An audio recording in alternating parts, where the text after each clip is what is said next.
There will definitely still be lots of changes to come, but with the difficulties of balancing probably the most complex kit we've ever seen, Cyrene definitely won't have all of her issues fixed. Some of them they probably don't even want to fix. So let's go through her issues, why they might exist, what seems likely to stick around, and some of the ways things could be better. I waited for version 2 of the beta to make this, in case there was any surprise emergency fixes, but there wasn't, and given that this week is full of holidays in China, we might not actually even see many changes for version 3. So now is as good a chance as we're going to get. First off, the big thing affecting every aspect of her kit right now is her energy mechanic. This is why I waited for version 2. In hopes that I wouldn't have to repeat a million times throughout this video how her difficulty in ever getting her ult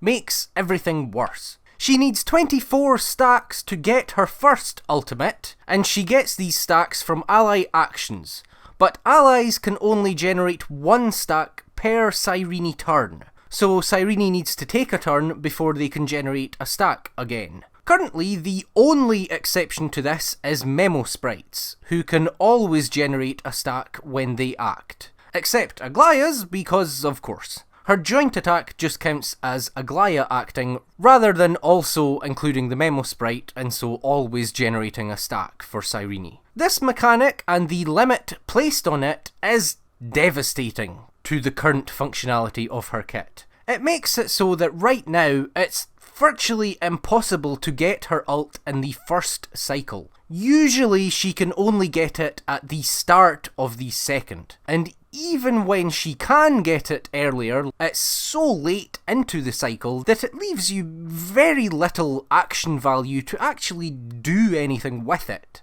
It also makes her extremely dependent on her passive to start with as many stacks as possible. If the entire team are Chrysos Heirs or follow the path of remembrance, then she starts with 6 stacks. If even one isn't, then she only gets 3 stacks. It's good that it does include anyone from the Path of Remembrance, because that slightly increases the odds of her getting new teammates in the future, but we'll still be lucky to get even one in 4.x. And her synergy is already really bad with non-Chrysos Heirs, even without this passive. Her ultimate gives Chrysos Heirs unique tailored buffs, but non-Heirs all get the same thing. 40 damage % for 2 turns. And I'm talking about her generic buffs and synergy first because it will most likely receive the least amount of attention and changes during the beta, while still actually being very important to her overall value. And if she can only really buff the characters already at the top of the meta, then that's pretty bad for the health of the game and its power creep. I'll timestamp the video so you can have a look at the chapters or the description to see when certain characters get talked about, in case you want to skip it all or anything. So, in addition to that generic buff, she also gives 20% true damage from the zone her skill deploys to the entire team, and another 40 damage % from just existing on the field with over 180 speed. These buffs are very small. A permanent 40 damage % and 20 true damage is good, but her ult only giving another 40 and only for 2 turns is just bad. After she uses her first ultimate, its cost drops from 24 stacks to 12. But in a team that isn't all Memosprites, that's still quite hard to get, so you will not be able to reapply that 40% willy-nilly. She's also SP negative. In order to get that first ultimate, she has to spam her skill as it gives her 3 whole stacks, and after that ultimate she becomes completely unable to spend or generate skill points. It doesn't sound so bad maybe, as she's only like -2 or 3 in most teams. But it can actually really hurt her, as we'll see. It actually gets worse too though, because she's so dependent on Memosprites, she greatly increases the value of RMC to both fulfill her passive, to give her some starting stacks, and also to actively generate them throughout the fight with their Memosprite, with Mem. This already isn't good. We want to free up and replace RMC in order to use Elation, not become even more reliant on them. But the real problem with this is that by far her biggest and best buff is the 20% true damage. And I'm not sure if most people really realise this, but the so-called diminishing returns on buffs in these games is actually most pronounced early on, with RMC on the team already giving potentially 50% true damage to an ally with 200 energy. The value of her buff drops all the way from a straight 20% down to just over 13%.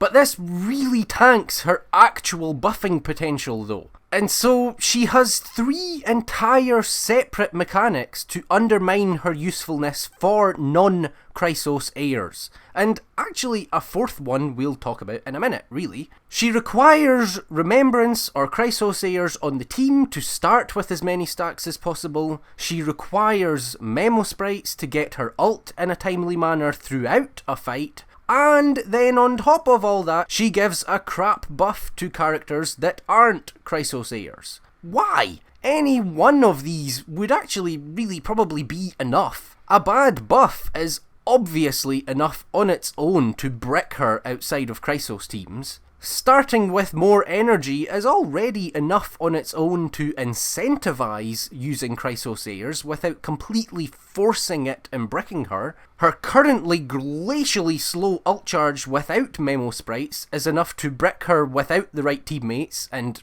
even with in some cases. Any of these on their own is enough, and most are even tuned right now to completely brick her even on their own. So, I've seen people saying they should remove the limit on building stacks from Chrysos Heirs, as well as Memosprites. But to that I say no, why? Just remove it entirely. She's still useless for everyone else, and Memosprites are still beneficial because more teammates means more actions, which still means more stacks. Even a lot of the Chrysos Heir DPS really need to be viable and without full mono-Chrysos Heir teams, like Hysilens is the most obvious example, you want to use Kafka. So, the changes I'd like to see to her generic utility are to remove the stack limit entirely, improve her generic buff, at very least make it last longer.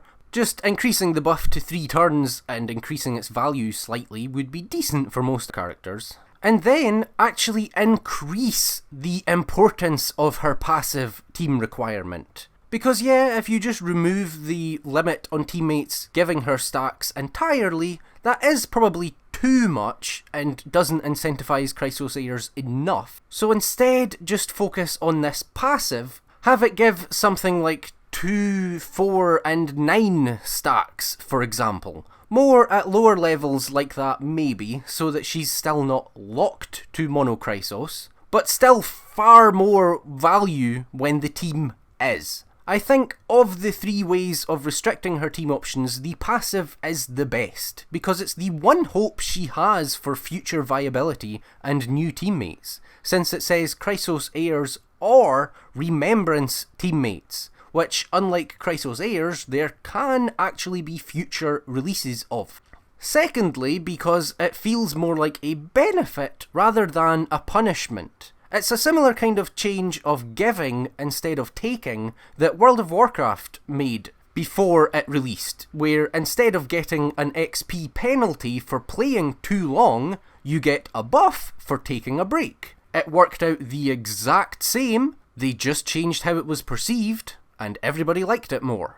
I'd also have her give an extra 10% true damage when RMC is on the team, if they want to incentivise their use together on the team as they seem to, and if they want her to be more free-to-play friendly. Lastly, I'd make summons able to give stacks. At least Dan Hung's, Depths. because it feels ridiculous that the character releasing right before her has a summon that doesn't work for her. And otherwise it makes her yet another character completely beholden to the all-consuming god of 3.x in order to charge her ult. Her lack of generic utility really hurts her value if you actually think about it though. She's a glorified Eidolon for the Chrysos Heirs, and so as soon as they fall in the meta, she will too. As with a weak generic buff, she can't receive new teammates in the future. And there's more problems with separate characters that just act as glorified Eidolons too.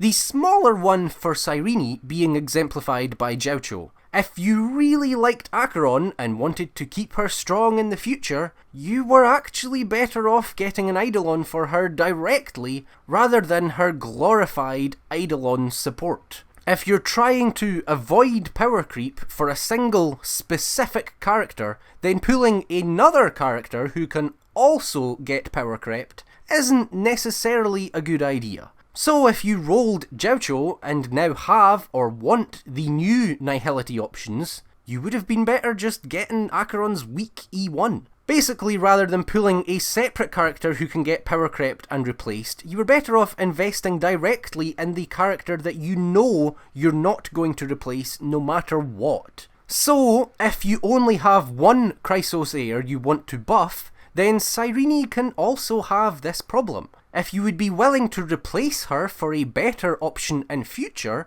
then just pull a direct Eidolon for the character that you aren't willing to replace. This isn't too large of an issue for Cyrene though, because unlike Jiaoqiu, or even Cerydra before Cyrene releases, she does have 7 DPS she can buff, and as soon as there's 2 or more you want to keep viable, then it's a more complicated decision. No, the major problem is actually being unable to replace her. If you like a character, you want them to get Jingyuan, right? You want them to synergize remarkably and accidentally with a new support even a year and a half later. But with Cyrene and her extreme desire for mono-Chrysos, she leaves very little room to really do that right now. If they get their Sunday, the first one you're likely going to have to replace is Cyrene, because her kit makes it so that if you replace anyone else, her personal value plummets anyway, because of how much she depends on them and her slow ultimate charge without Memosprites and Chrysos Heirs. So I fully expect that to be changed and improved because they have to make her ultimate generation faster. They have to. But it remains to be seen whether they do it enough.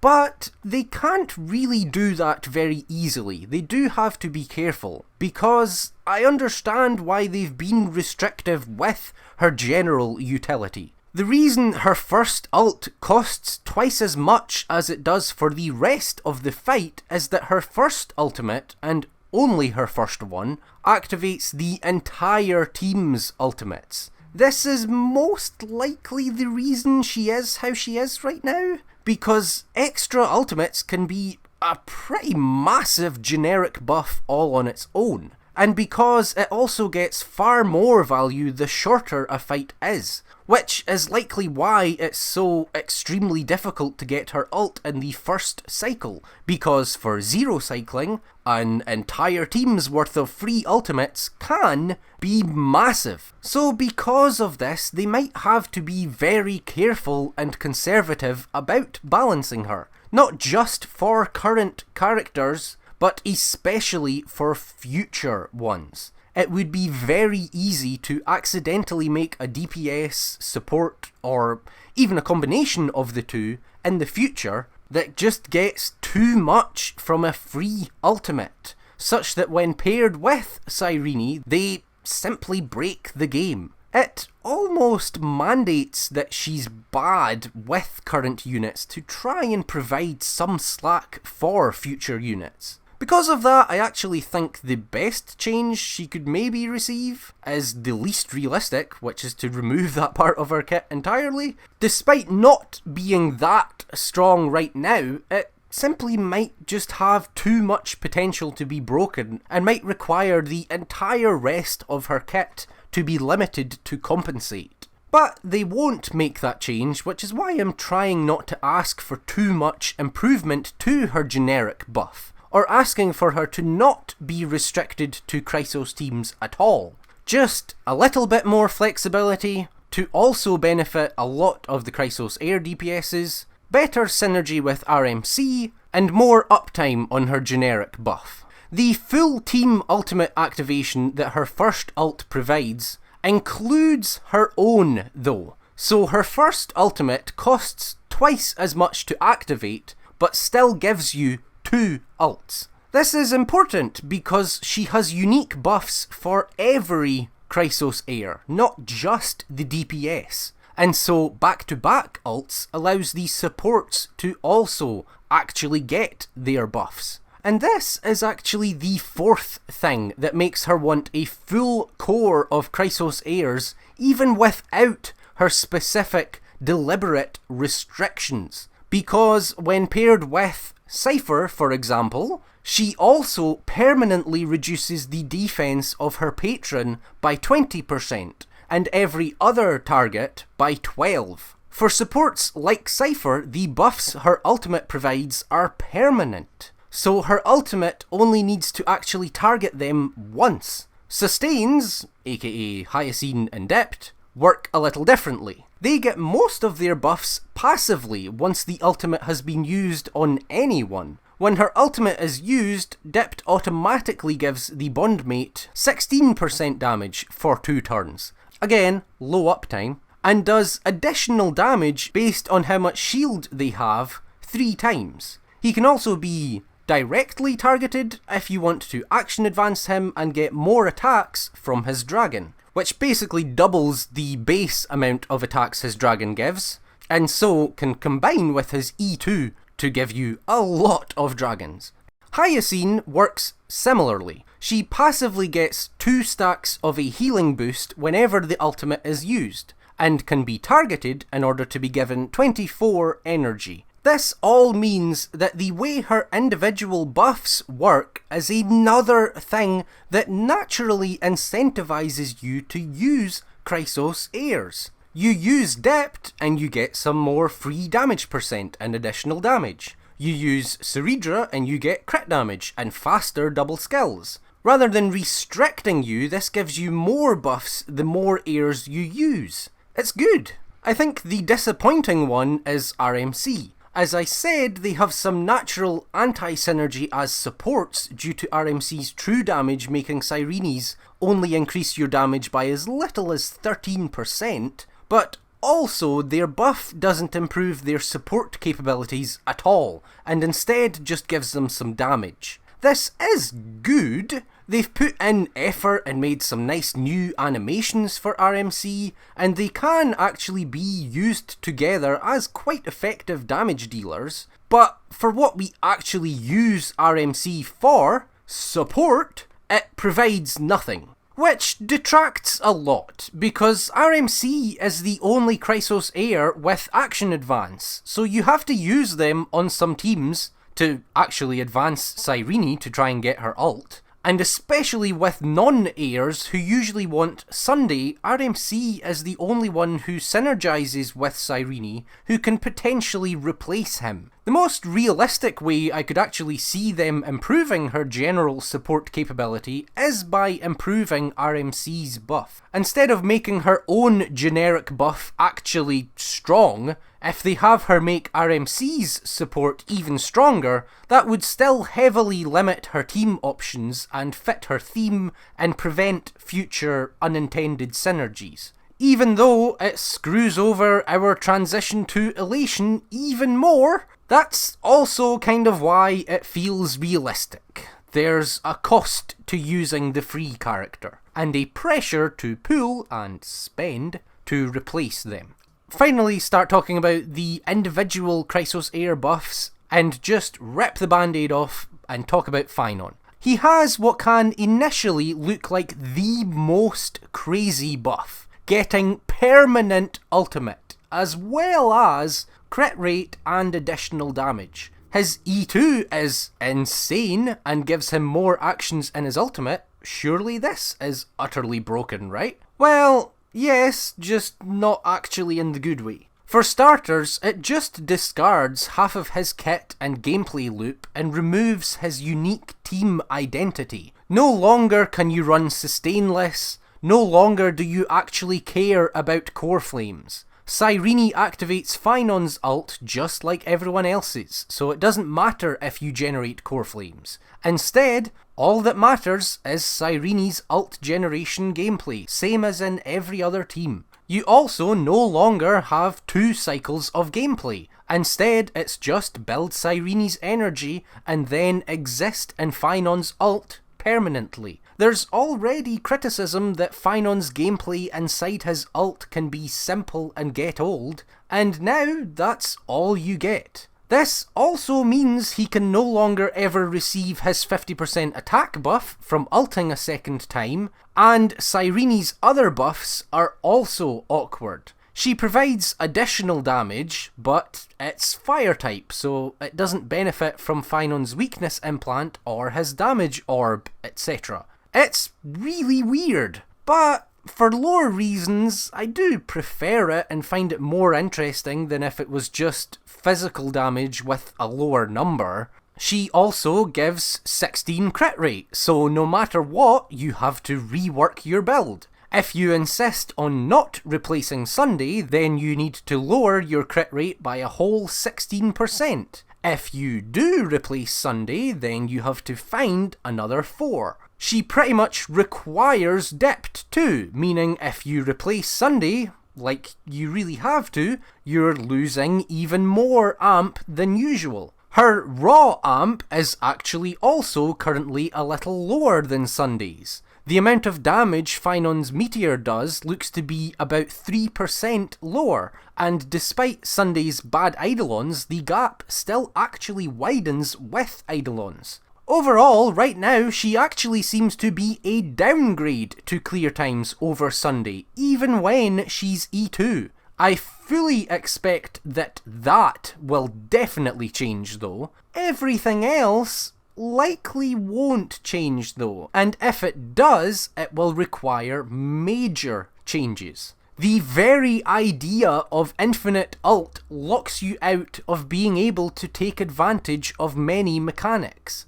Like, for example, ult activations. You won't be able to take advantage of Legacy's mechanic that's extremely strong for Phainon, for example. A huge portion of the gimmick of Apocalyptic Shadow is generally the ult activations when you perform the mechanics. Now, useless to you. Instead, he actually bleeds action value because you have no control over when he takes his turns. He's all alone, so he can't be action advanced, can't be DDD'd. His own E2 is so valuable, not so much just because you get more ult, but more ult in the same action value. You can't manipulate any of the mechanics to your favour now.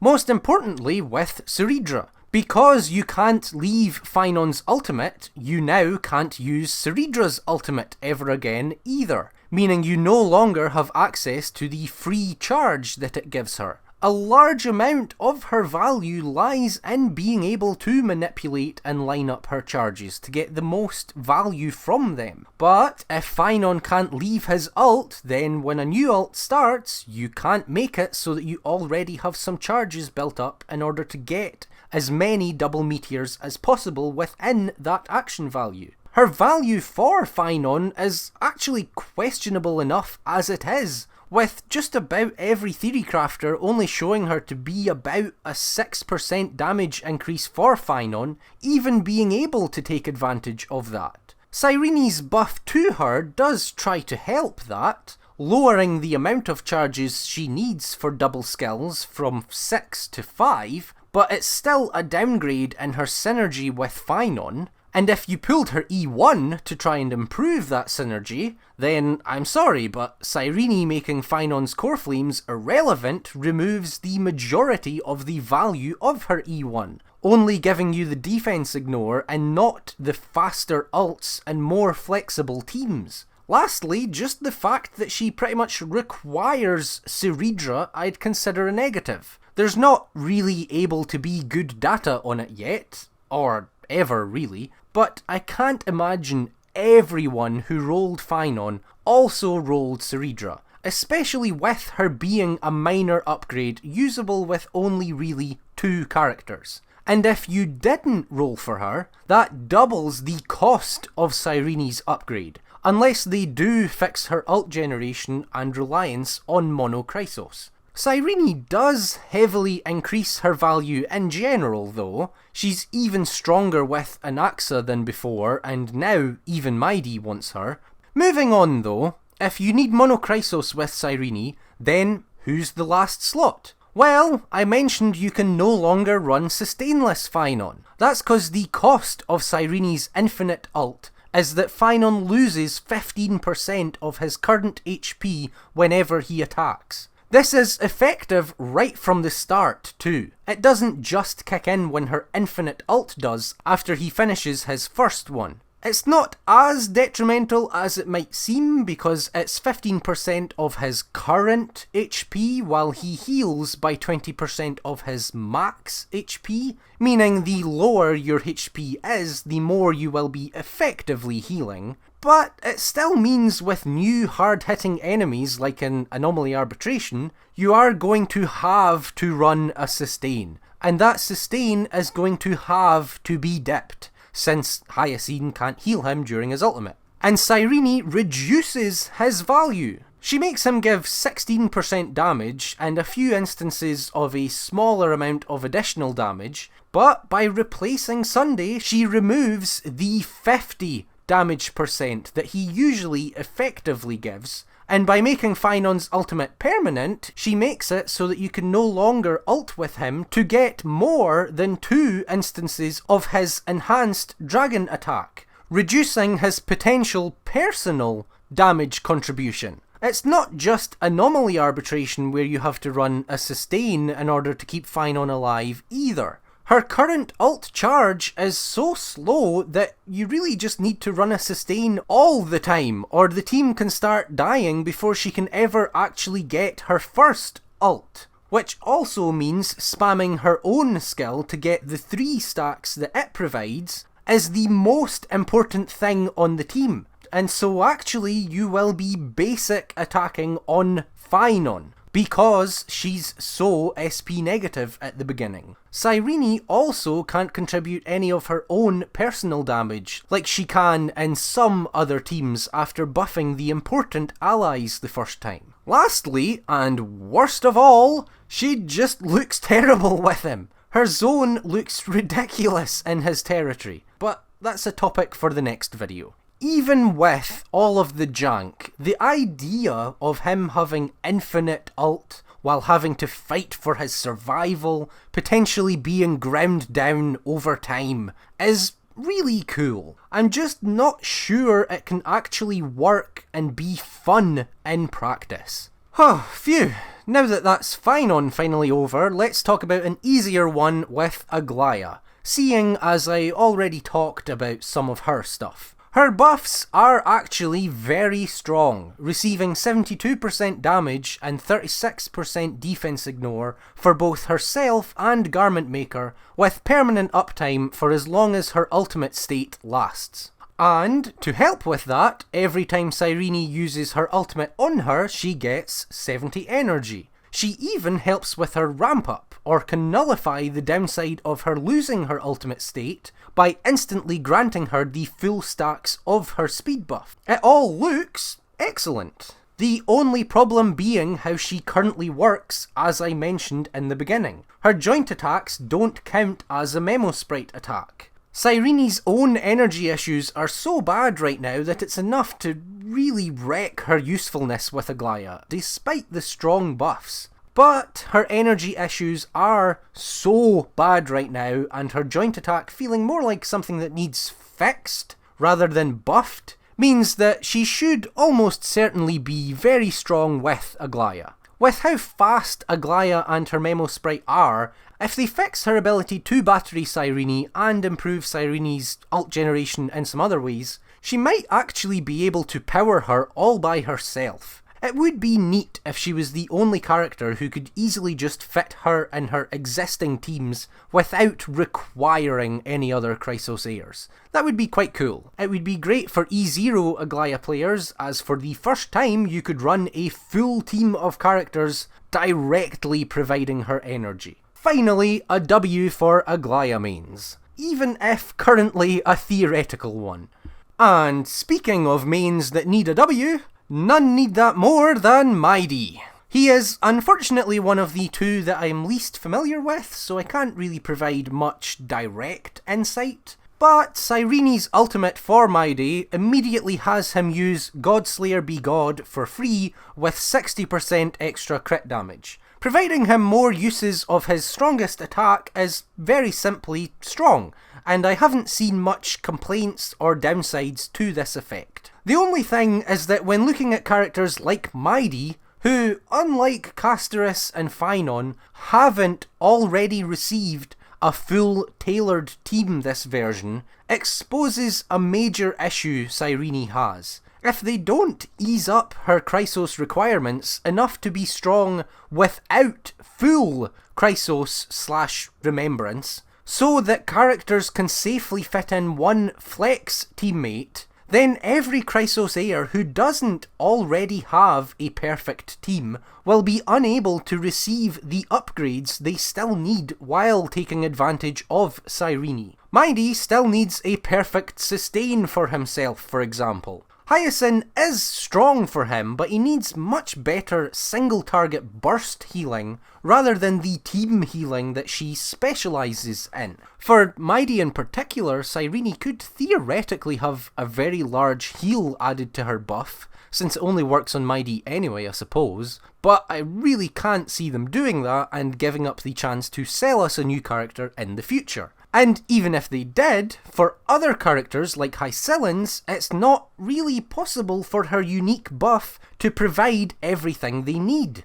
Hysilens does get what she really needs, which is dot detonations on each of her own attacks, as well as a large damage buff, but it's extremely difficult for Cyrene to give enough to actually justify kicking Kafka off of the team in order to run full Chrysos Heirs. Nor would it be very bloody popular for her to do so. I did see complaints around Hysilens' release from people who don't like Kafka that it sucks that the entire dot archetype relies on her, so if that's you, Cyrene giving Hysilens detonations could be enough to at least make not using Kafka an option, but there's two problems that make it very difficult to be an upgrade. The first being that there just aren't any other dot Chrysos Heirs to replace her with. I expect you'd either have to rely on Tribbie just for her ability to attack frequently and apply dots just with Hysilens' zone,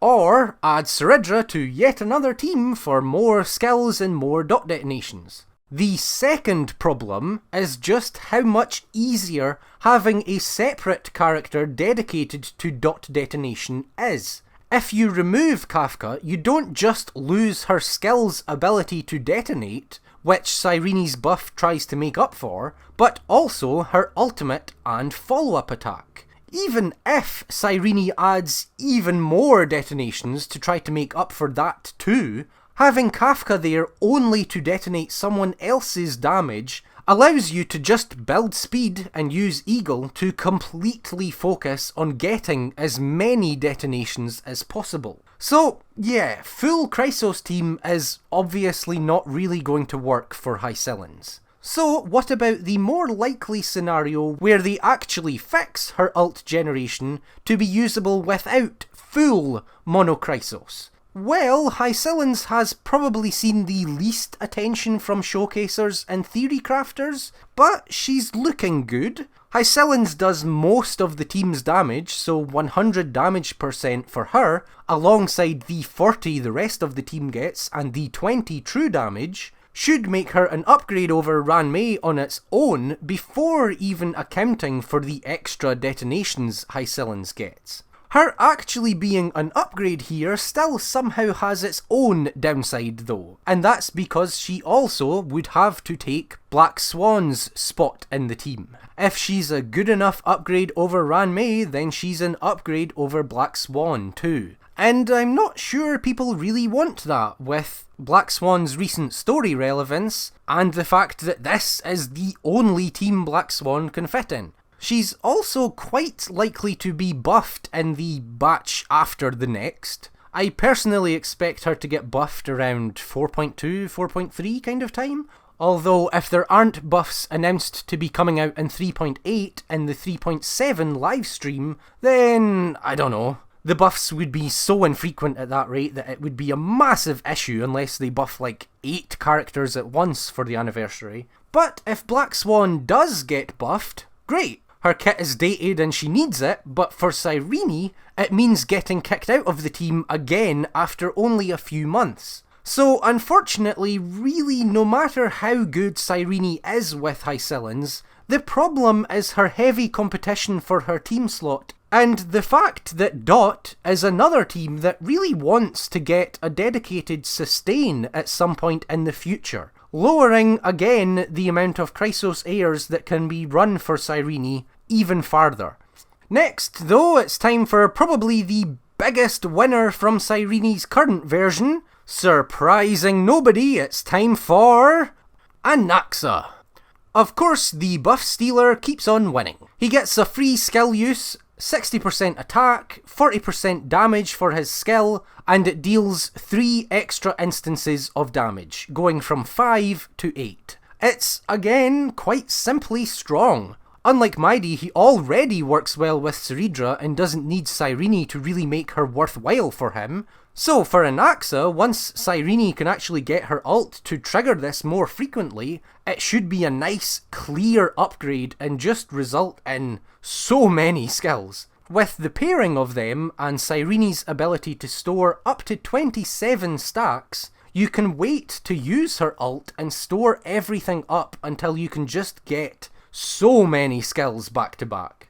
It has also just occurred to me right now actually that all of Cyrene's attacks are full AoE as well, so if they ease her requirements so that she doesn't need full Chrysos Heirs and can run a flex slot, she might actually be a good alternative to Tribbie in Big Hat Herta teams with Anaxa. At that point though, at very least unless her generic buff becomes permanent rather than just for 2 turns, you'd probably be better just running a pure Anaxa team with Cerydra though, but it could be an interesting option actually. You can see why Cyrene has increased Cerydra's value though. The combination just works really well for Anaxa, and even Mydei's unique buff is about spamming a buffed skill. Even Hysilens gets given a much stronger skill. If she didn't already have Kafka, I'm sure Cerydra would be good there too for more detonations. Beta has been starting a little late recently, and this time they really should have released it early if anything. The literal day after her banner ends, Cerydra gets more relevance and a third DPS she can be used with.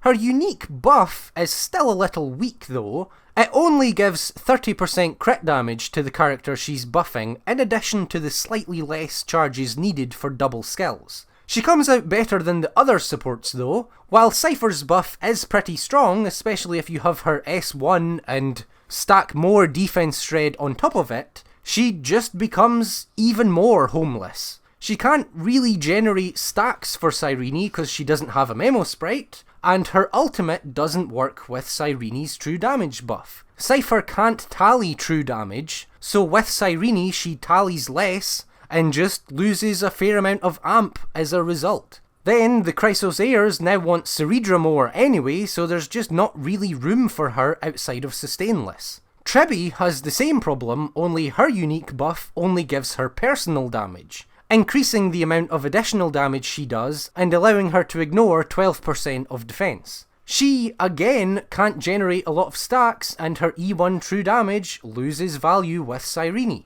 And now, finally, Castorice and Evernight. Their tailored buffs are actually some of the weakest and least impactful. Castorice gets the ability to overcharge her new bud up to 200%, but it's not really worth actually going for instead of just using the ultimate twice. The real use is just being able to get value out of the accidental extra new bud that you will generate. Almost always you will generate a little bit more than you need and it will be wasted. Cyrene's buff lets you get something out of that. The exception though is when against 2 targets or less, where it does result in a damage buff, even though the buff only applies to the dragon's explosion, not its breaths. I still think the best way to play it though is to not max out the overcharge by reaching 200%, because once you do reach 200%, the new bud that you will accidentally generate over that gets wasted again. In AoE, the best way to use it is really just to ignore it. It doesn't change how you play at all, but at least in low target scenarios, it does actually give you something to think about. Evernight's buff is maybe a bit better, but similarly small. It increases the damage of her jellyfish's explosion by 48%, and causes her to generate an extra memoria when using her skill and ultimate. It's a simple buff, but it is a pretty good one. Evie's explosions are most of her damage, and more memoria stacks is always what she wants. It's not a huge buff because it's still a small increase to the amount of stacks that she gains, but it works, even if it's a bit simple. The reason, though, that their personalised buffs are easily the weakest is because their real main buff is just Cyrene's existence. Getting another HP scaler with 2 HP bars for Castorice to drain and generate new bud is huge all on its own.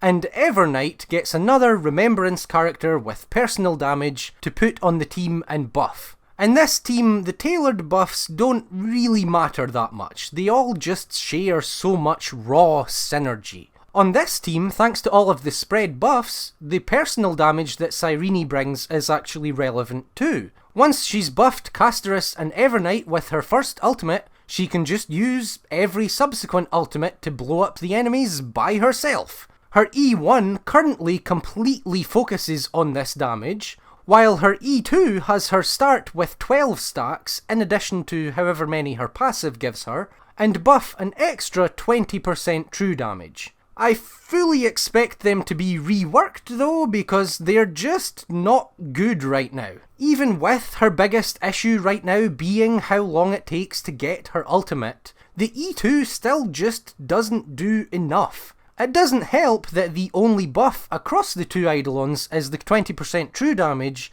and everything else only focuses on herself. But regardless, just trying to fix her first ultimate isn't good enough when the majority of the Chrysos Heirs, who actually have difficulty building her ult, like Anaxa, Mydei, Aglaea, Hysilens, and even Dipped really, as well as every single generic character, want as many ults as possible from her. Her Lightcone is similarly likely to receive a change, as it just isn't very important right now. Hopefully that's deliberate and they're finally not making a Remembrance Lightcone feel absolutely necessary. It is a very nice buff, increasing damage by over 20%, depending on how much vulnerability the team already has, but it does still definitely need changed, because it simply just doesn't work very well right now. For Phainon at the moment, it seems to be worthless, requiring her to use her ultimate to apply the vulnerability to the enemies that are on field.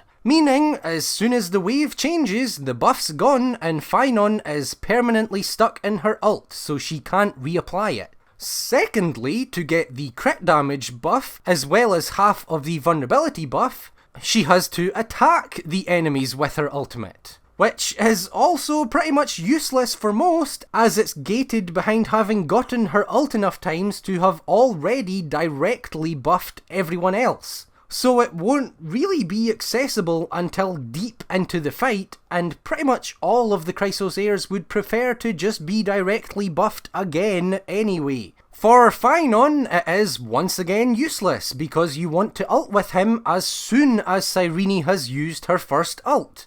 and then he's stuck in his ult forevermore unless you die, at which point your run is bricked anyway because you don't have enough core flame generation to get him a timely second ult. The worst thing about her though, I'm going to talk about more in a separate video, but it's her design, and the fact that she doesn't have a damn Memosprite! Of course, she does technically, to be clear, but visually and mechanically really, there's nothing. In reality, she's essentially just an HP scaling harmony character that has had a pixel or something placed under the map and coded to be her Memosprite and have HP. It doesn't do anything. I haven't mentioned it at all until now because it's technically just her ultimate. I hate it.